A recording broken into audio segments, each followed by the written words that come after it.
Dando comienzo un poco a contar qué fue lo que relevamos dentro de esta investigación y cuál fue el enfoque y el abordaje de la misma, lo primero que me gustaría destacar es que el cambio climático en este repensamiento, de reformulamiento de políticas presenta una gran oportunidad y un gran desafío en lo que refiere al enfoque de género. Porque al estarse rediseñando las políticas para dar soluciones a las cuestiones climáticas, permite incorporar la perspectiva de género y generar soluciones que aborden las dos cuestiones al mismo tiempo y les den soluciones. Entonces, esto se plantea en el marco de una desigualdad, la relación de cambio climático y género, que es una relación que de alguna forma el abordaje está en construcción, porque todavía, si bien está avanzando, hay muchas personas involucradas en cuestiones de climática que no terminan de comprender esta relación, dónde se sustenta y cuáles son las aristas o los nodos de conexión.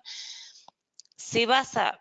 principalmente que los efectos del cambio climático difieran en su efecto en los varones y en las mujeres, tiene que ver esta desigualdad en roles culturalmente asignados. Por eso también me gustaría aclarar que vamos a estar hablando de género en estos términos de roles culturalmente asignados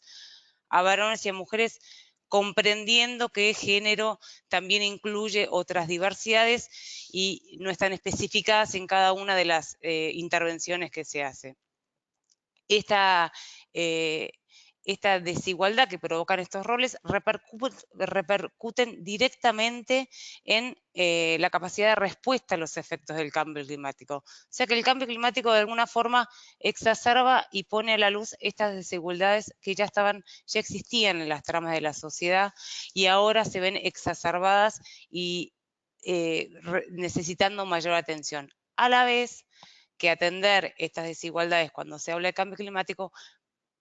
otorga mayor eficiencia y eficacia en las soluciones propuestas, que es algo que vamos a ir viendo a lo largo de lo que hemos investigado en el Policy. Sobre esto también me gustaría aclarar que son como las bases sobre las que se basó la investigación, es que si bien las mujeres son consideradas por muchos de los autores consultados como agentes de cambio y dan muestras de esto por su conocimiento ancestral y el manejo sustentable de los recursos naturales, se encuentran en esta situación de mayor vulnerabilidad. Mucho se habla de la vulnerabilidad de las mujeres frente al cambio climático. Me gustaría ser clara en esto, que esta vulnerabilidad es adquirida a través de los roles culturales estereotipados de género, de la falta de cumplimiento de sus derechos, de autonomía económica, de participación y de acceso al financiamiento necesario. No es una condición innata de alguna forma, o sea que es totalmente reversible. Bueno, cuando hablamos de vuelta, volviendo a la base de género y cambio climático, esta relación que para algunos resulta tan evidente y para otros resulta tan complicada de comprender y cómo se aborda, podemos decir que hay una vasta literatura que se refiere a esta relación, hay signos claros de que el género está ocupando y siendo considerado en las conversaciones que tienen que ver con el cambio climático. Por ejemplo, el Plan de Acción de Género que fue aprobado en el 2017 de la Convención, que 4 de los 6 países que hemos relevado, los 6 países relevados son Costa Rica, Paraguay, Brasil, Uruguay,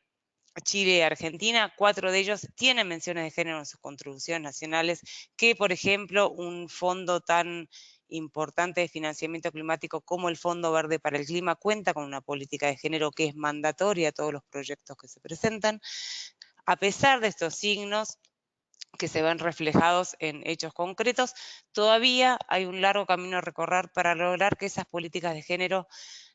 sean responsivas y transformacionales de la realidad. Entonces, la primera pregunta que se plantea es, ¿cuáles serían las consecuencias de no abordar las cuestiones de clima con un enfoque de género. Por un lado, se proyecta un aumento y perpetuación de la brecha de género.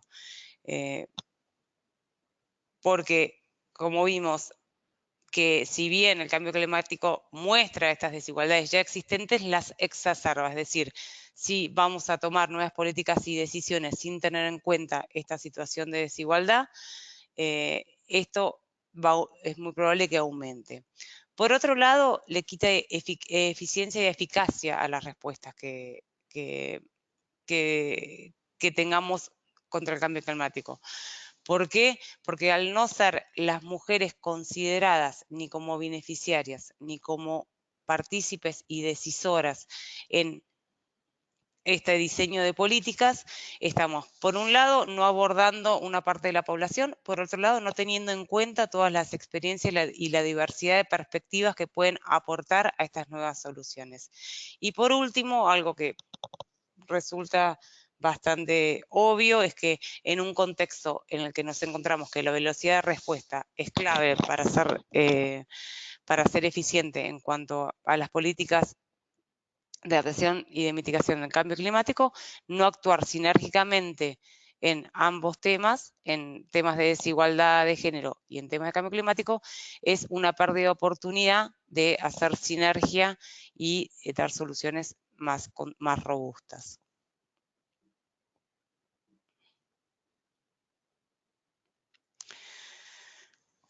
Para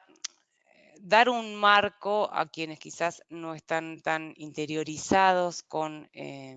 lo que tiene que ver con esta relación género-cambio climático, me gustaría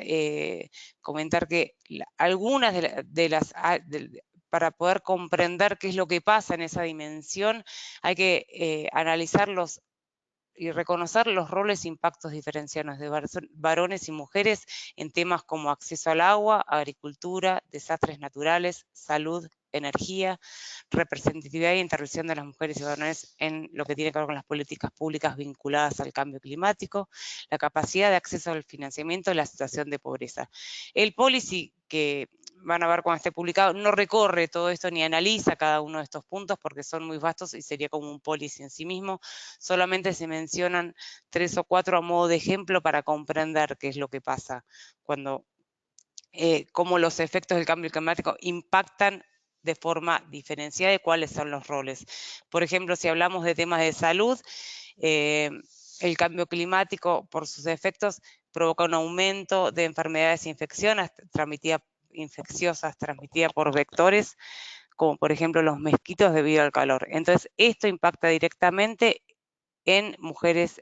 de una forma más fuerte, en los grupos, por ejemplo, de mujeres embarazadas o lactantes, quienes se ven más vulnerables ante esta situación. Cada uno de los puntos tiene sus efectos específicos y requeriría intervenciones específicas para poder prevenir esta situación de desigualdad. Pero como bien dije, no es lo que aborda este policy. Lo que abordamos es en la investigación sobre qué está pasando con las políticas en esta área. Entonces, ya pasando a un poco a lo que hemos detectado en esta investigación. Por un lado, una de las grandes barreras es un compromiso débil por parte de las políticas y quienes las diseñan y quienes las implementan en todas las fases. Cuando hablamos de un compromiso débil, hablamos de propuestas de políticas, por ejemplo, que tienen intervenciones técnicas en temas de género, pero que no muestran una robustez en cuanto a un compromiso con un cambio transformacional, que sea programática y que se desglose en diferentes intervenciones en todas las etapas y que garantice un cambio. Asimismo,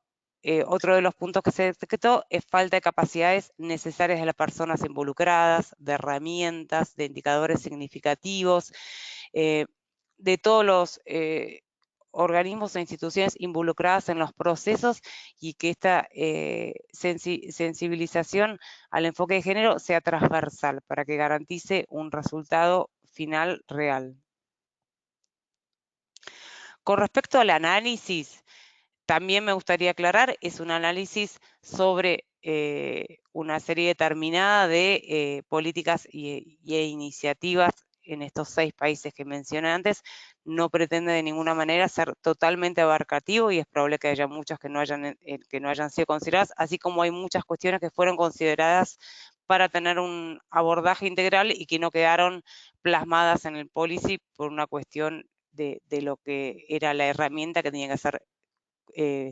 relativamente bien concisa. Entonces, lo que sí analizamos son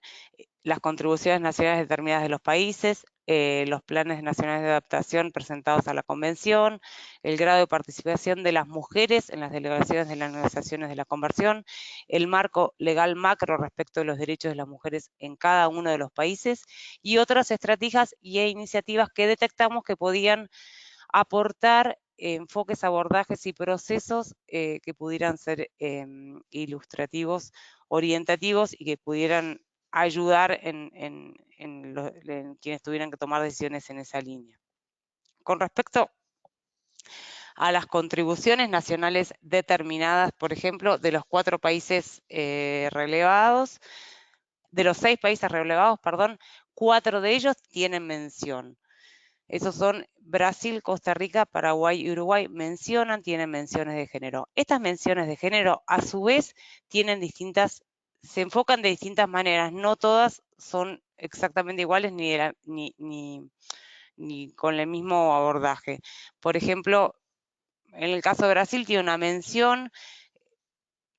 relacionada con los derechos humanos. Costa Rica habla de un enfoque género transformacional y así cada una de las menciones son diferentes. Esto es importante, probablemente lo repita después, porque está claro que los abordajes están siendo distintos y probablemente en un tiempo tengamos la oportunidad de analizar un poco más cada uno de esos abordajes, cuáles son toda la cadena de consecuencias de impactos distintos que va generando, pero esto ya es un dato en sí mismo. Con respecto a los planes nacionales de adaptación, de los 6 países relevados, 2 han presentado sus planes al momento de que se desarrolló la investigación ante la convención, esos son Brasil y Chile, y también tienen abordajes de género, menciones de género distintas. Brasil hace una mención relacionada con los grupos vulnerables, mientras que Chile lo enmarca en lo referido a tener en cuenta condiciones específicas sociales de género y de etnia. Paraguay también tiene un plan nacional de adaptación que no ha sido presentado todavía y ellos, las menciones sí hablan de considerar la toma de decisión de involucrar a las mujeres en la toma de decisiones y hablan de un rol como agente de cambio de las mujeres. En lo que refiere específicamente al marco legal macro, nos pareció importante, primero, los 6 países involucrados son signatarios de diversos acuerdos internacionales y los 6 tienen menciones en su constitución referidas a la igualdad de sus habitantes en cuanto a los derechos y oportunidades. De distintas maneras, no voy a hacer detalle de cada uno, pero esto nos pareció importante porque si bien un marco macro legal no es determinante de que no haya brechas de género, sí puede ser una base o un sustento al momento de transversalizar el enfoque de género en política de cambio climático que puede robustecer las estrategias y los planes de acción. En lo que respecta a la participación de las mujeres en las delegaciones, que me cuenta que me lo salteé, los 6 países cuentan con participación de mujeres en un rango que va más o menos de los 25 al 60%, siendo Uruguay y Costa Rica quienes al momento del cierre de, creo que los datos terminan en el 2018, ahora no me acuerdo exactamente, van liderando en ese porcentaje. Y si bien no consideramos que sea un dato determinante en este contexto, sí es un dato más que aporta cómo, se van hilando de alguna forma las diferentes acciones en pos de un resultado más robusto. Con respecto al análisis de otras estrategias y iniciativas, hemos detectado que Costa Rica tiene un plan de acción de la Estrategia Nacional para el Cambio Climático, que ya en 2011 comenzó un proceso de transversalización de enfoque de género robusto, involucrando tanto al Instituto de la Mujer como la Unión Internacional de la Conservación para la Naturaleza en este proceso para garantizar capacitación en cuestiones de género de muchas de las personas o no sé si casi todas, pero muchas de las personas, que fuera digamos que esa transversalización fuera integral y abarcara todas las personas involucradas al máximo posible. También cuenta con una política nacional de adaptación al cambio climático. También marca que tiene un enfoque de género transversal. Y en lo que respecta a Uruguay, cuenta con una estrategia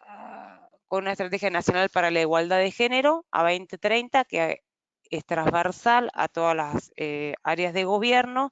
Esa estrategia tiene una directriz y una directriz específica en cuanto a la implicancia de género en todo lo que tenga que ver con desarrollo sostenible. También el Plan Nacional de Adaptación al Cambio Climático y la Variabilidad Climática para el sector agropecuario desarrolló un estudio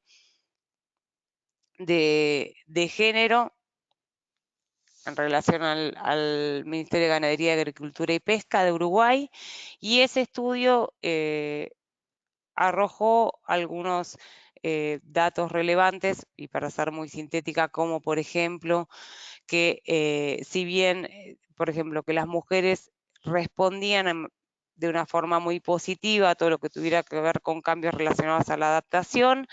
especialmente cuando estaban involucrados en procesos de toma de decisión y estaban bien informadas. Sin embargo,